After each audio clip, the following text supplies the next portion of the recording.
বহুত দূৰ পাইছে কোন দাদা এইজন দাদা কোপা আহিছে দাদা এই দাদা ক পাইছা ধনশ্ৰী আগছে তোমাৰ নামটো কৈ দিয়া নমস্কাৰ মোৰ নাম সত্যজিৎ জিগদুং সত্যজিৎ জিগদুং ন আৰু খেলিলানে তোমালোকে আৰু আজি আমাৰ গৃহলৈ এজন দাদা আহিলে ধনশিৰি আদৰ্শ গাঁৱৰ পৰা আৰু তেখেতে ইমান আঁতৰৰ পৰা নাই কমেও 60 কিলোমিটাৰ স্কুটিৰে তেখেতৰ সন্তানৰ লগত বিচাৰি বিচাৰি আমাৰ ঘৰ পালেহি আৰু তেখেতৰ লগত দুআষাৰ পাতিলোঁ ফেচবুকৰ কিছু কথা পাতিলোঁ আৰু তেখেতৰো বহুত ইচ্ছা আছিলে বোলে এনেধৰণে মানুহক সহায় সহযোগ কৰি যাবলৈ বহুত হেঁপাহ আছে ভৱিষ্যতৰ দিনলৈ আৰু তেখেতক সকলোৱে সহায় সহযোগ কৰিব লগতে তেখেতৰ যি ভিডিঅ' বা তেখেতৰ পেজটো আগবঢ়াই নিয়াত আপোনালোকে সহায় সহযোগ কৰিব আৰু তেখেতো আমাৰ ধৰণে আমাৰ মনোভাৱৰে এজন ব্যক্তি বুলি আমি স্বীকৃতি পাইছোঁ যিহেতু তেখেত আজি 60-70 কিলোমিটাৰ স্কুটিৰে আহি আমাৰ ঘৰ বিচাৰি বিচাৰি পাবলৈ সক্ষম হৈছে বা আহিছে তেখেতলোক আৰু সেইবাবে চিৰকৃতজ্ঞ আমি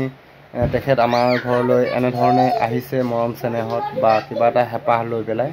আৰু আমি যেনেকৈ অসহায় লোকক সহায় কৰি ভাল পাওঁ আমাৰো একো নাই আমি যে বহুত আছে বুলি আমি ক'ব বিচৰা নাই আমি আমাতকৈ নথকা লোকজনক আমি দিবলৈ চেষ্টা কৰিছোঁ আৰু আমাতকৈ থকা ব্যক্তিসকলক আমি একো চোৱা নাই তেখেতলোকক আমি ফ'ল' কৰিছোঁ যাতে আমি তেখেতলোকৰ ধৰণে আমি দুটকা ঘটিবলৈ বা ভাল সুপথেৰে আমি দুটকা উপাৰ্জন কৰিবলৈ আমি চেষ্টা কৰিছোঁ আৰু সেইটোৱে আমাতকৈ ওপৰত থকা কেইজনক আমি ফ'ল' কৰিছোঁ আৰু আমি আমাতকৈ তলত থকা কেইজনক আমি সহায় কৰিবলৈ চেষ্টা কৰিছোঁ নহয়নে দাদা হয় আৰু সেই তেনেধৰণে আমি আগবাঢ়ি যাবলৈ চেষ্টা কৰিছোঁ খুব ভাল লাগিছে ইমান আঁতৰৰ পৰা ইমান দূৰৰ পৰা আহি তেখেতে মোৰ লগত হাতত হাত থৈ যে ভাইটি তুমি কৰি যোৱা কামখিনি ভাল লাগিছে আজি তোমাৰ ধৰণে ময়ো কিবা এটা কৰিবলৈ চেষ্টা কৰিম বুলি তেখেতে মোক কথা দিছে আৰু ভাল লাগিছে ভৱিষ্যতৰ দিনলৈ যাতে তেখেতৰ দিনবোৰ খুব সুন্দৰে পাৰ হৈ যাওক ভৱিষ্যতলৈ তাৰে কামনা কৰিছোঁ আৰু আপোনালোকেও আদৰি লয় তাৰে কামনা কৰিছোঁ আৰু তেখেতৰ লগত অকণমান দুআষাৰ পাতি দিওঁ আপোনাৰ একজেক্টলি ঠাইডোখৰৰ নামটো আপুনি কৈ দিলে ভাল হ'ব মোৰ এড্ৰেছ ধনশিৰি কাৰ্বি আংলং জিলাৰ ধনশিৰি মই এই ভাইটিৰ ঘৰলৈ আজি দুদিনমান আগতে ফেচবুক যোগে তেখেতৰ একাউণ্ট চাইছিলোঁ তেখেতৰ ল'ৰাৰ একাউণ্ট অকণমান সৰু ল'ৰা এটাৰ একাউণ্ট তাত তেখেতে যিটো ভিডিঅ' কৰি পেলাই যিটো ইনকাম হৈছে সেই ইনকামখিনি ৰাইজৰ দহৰ কাৰণে তেওঁ কাম কৰি গৈছে সহায় কৰি গৈছে সেইটো চাই পেলাই মোৰ খুব ভাল লাগিল আৰু মোৰো তেনেকুৱা ধৰণৰ ইচ্ছা আছিলে বহুত দিনৰ পৰা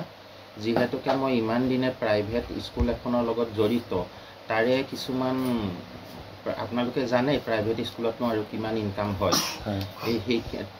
সেইখিনিৰে মই ঘৰ সংসাৰ কৰি তাৰে কিছু অংশ মই সমাজৰ কামত আগে পিছেও দান বৰঙণি তেনেকৈ সামান্য পৰিমাণে দি আহিছোঁ ইজনে আনজনক সহায় কৰা আৰ্তজনক সহায় কৰাবোৰ মই বহুত দিনৰ পৰা দেখি আহিছোঁ আৰু মোৰো তেনেকুৱা মন আছিলে কিন্তু ইমান দিনে মই কেনেকৈ ফেচবুক একাউণ্ট খোলে কেনেকৈ ফেচবুক পেজ খোলে সেইটো জনা নাছিলোঁ আৰু মোৰ ওচৰে পাজৰে কোনোবা আছে নেকি মই প্ৰায়ে বিচাৰি ফুৰোঁ ফেচবুকত ইউটিউবত কিন্তু মই পোৱা নাছিলোঁ কিন্তু আজি দুদিনমান আগতে মই এই ভাইটিৰ চুঙাজান স্থিত আমগুৰি 10 গাঁৱৰ এড্ৰেছটো পালত মই বহুত সুখী হ'লোঁ ওচৰতে মই যাব পাৰিম যোগাযোগ ৰাখি থাকিব পাৰিম বুলি মানে মই আজিৰ দিনটো বাছনি কৰি পেলাই আহিলোঁ আৰু হয় সেইটোহে আহি পেলাই ভাল লাগিল তেওঁ মোক যথেষ্টখিনি সহায় কৰিলে আৰু তেওঁ মোক প্ৰতিশ্ৰুতিও দিলে যে আগলৈ যদি মোৰ কিবা প্ৰব্লেম থাকে তেনেকুৱা যিহেতুকে মোৰ এই ক্ষেত্ৰত বিলকুল মুঠেই আইডিয়া নাই তেওঁ আগলৈও মোক সহায় কৰি গৈ থাকিব মানুহজনক লগ পাই পেলাই বিৰাট ভাল লাগিল তেখেতৰ সন্তান পৰিবাৰ আটাইকে মোৰ শুভেচ্ছা থাকিল ভৱিষ্যতলৈ এনেদৰেই আমি একেলগে আগবাঢ়ি যাম বুলি মই আশা কৰিছোঁ ধন্যবাদ আৰু এজন ব্যক্তিক আমি নিশ্চয় মেনশ্যন কৰিব লাগিব প্ৰণৱ গগৈৰ কথা কৈছোঁ নহয় জানো দাদা? প্ৰণৱ গগৈ আৰু সৰু সৰু পথাৰৰ প্ৰণৱ গগৈ দাদা। আৰু মোৰ একাউণ্ট যিকেইটা ফেচবুক প্ৰফাইল হওক বা একাউণ্টেই হওক, মই সেই ফেচবুক একাউণ্ট দুটা আগবঢ়াই নিয়াত একেবাৰে 100% নহ'লেও 90% মই তেখেতক ইয়াত মানে ঠাই দিব লাগিব।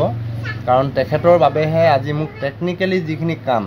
ফেচবুকৰ বা ইউটিউবৰ হওক, যিখিনি টেকনিকেলি কাম তেখেতে খুব নিয়াৰিকৈ কৰি লৈ গৈছে। আৰু সেইকাৰণে মই আজি 2 টকা পাবলৈ সক্ষম হৈছোঁ। আৰু ৰাইজক যি মনে ভাবিছিলোঁ সেইধৰণে মই